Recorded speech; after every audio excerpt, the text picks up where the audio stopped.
नमस्कार, news for nation देख रहे हैं आप। मैं हूं आपके साथ रश्मि। क्या बिहार एनडीए में सब कुछ ऑल इज वेल है?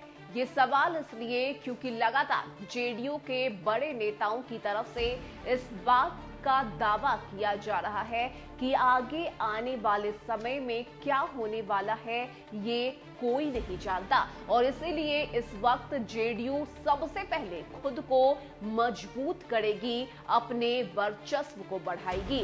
बता दें आपको कि जेडीयू के राष्ट्रीय अध्यक्ष ललन सिंह का साफ तौर से कहना है कि आगे हम बीजेपी के साथ गठबंधन में रहेंगे या नहीं ये वक्त के साथ पता चलेगा, लेकिन इस वक्त जनता दल यूनाइटेड अपने स्तर से खुद को और भी ज्यादा ताकतवर बनाना चाहती है ताकि जेडीयू को किसी की भी जरूरत नहीं पड़े और आगे आने वाले दिनों में न सिर्फ बिहार बल्कि अलग अलग राज्यों में जेडीयू अपने दम पर चुनाव लड़ सके, जिसकी शुरुआत भी जनता दल यूनाइटेड की तरफ से कर दी गई है। ऐसे में एक टीवी चैनल से बातचीत करने के दौरान जेडीयू के राष्ट्रीय अध्यक्ष ललन सिंह की तरफ से क्या कुछ कहा गया है और आखिर क्यों बिहार एनडीए इस वक्त खतरे के उस मोड़ पर खड़ा है जब कभी भी ये गठबंधन टूट सकता है। ऐसे में आपको पूरी जानकारी हम देते हैं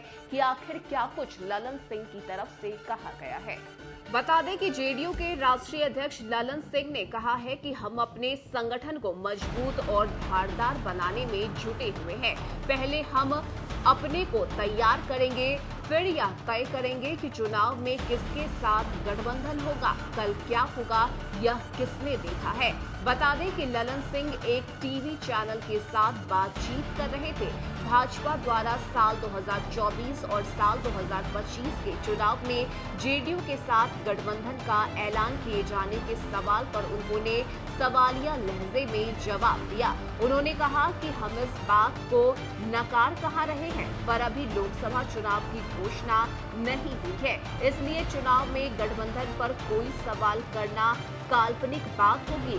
उन्होंने आगे यह भी कहा कि हमने वर्ष 2010 के विधानसभा चुनाव में जितनी सीटें पाई थी उसको लक्ष्य बनाकर तैयारी कर रहे हैं। वर्ष 2020 के विधानसभा चुनाव में जेडीयू को 43 सीट पर जेडीयू आ गई थी और यह कोई जनाधार में आई कमी के कारण नहीं हुई थी, बल्कि षड्यंत्र के कारण सीटें कम हुई थी। हम सभी मुख्यमंत्री नीतीश कुमार के जनाधार को संगठित करने और उससे समेटने का कार्य कर रहे हैं। हमारा पूरा फोकस इसी पर है। मालूम हो कि वर्ष 2010 में चुनाव में जेडीयू ने 115 सीटें जीती थी और यही वजह है कि अब ललन सिंह का साफ तौर से ये कहना है कि सीएम नीतीश कुमार के नेतृत्व में जो सरकार इस वक्त बिहार में चल रही है, इस सरकार ने विकास के कई सारे दावे किए हैं और इतना ही नहीं, बिहार की जनता सीएम नीतीश कुमार से काफी खुश है और यही वजह है कि हमें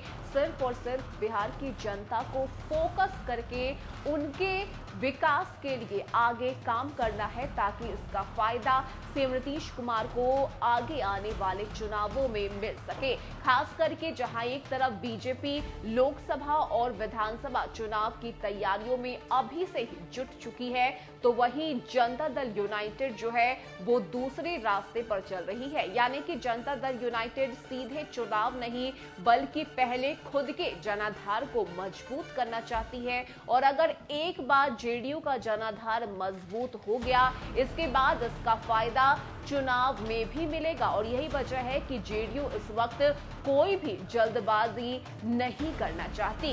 एक तरफ जहां बीजेपी सीएम नीतीश कुमार के चेहरे पर ही आगे आने वाले चुनाव में दाव खेलने की तैयारी में जुटी हुई है, बीजेपी के बड़े नेताओं की तरफ से ये भी कहा गया है कि जेडीयू के साथ हमारे रिश्ते अच्छे हैं और आगे आने वाले दिनों में हम जेडीयू के साथ गठबंधन में ही चुनाव लड़ेंगे। तो वहीं जेडीयू की अगर हम बात करें तो जेडीयू इस बात को सीधे सीधे स्वीकार करने से बचती हुई नजर आ रही है और यही वजह है कि आज की बात को कल पर ललन सिंह ने टाल दिया और ये कह दिया कि कल क्या होने वाला है ये कोई नहीं जानता। फिलहाल के लिए इतना ही। ज्यादा अपडेट के लिए आप जुड़े रहिए न्यूज़ फॉर नेशन के साथ। नमस्कार।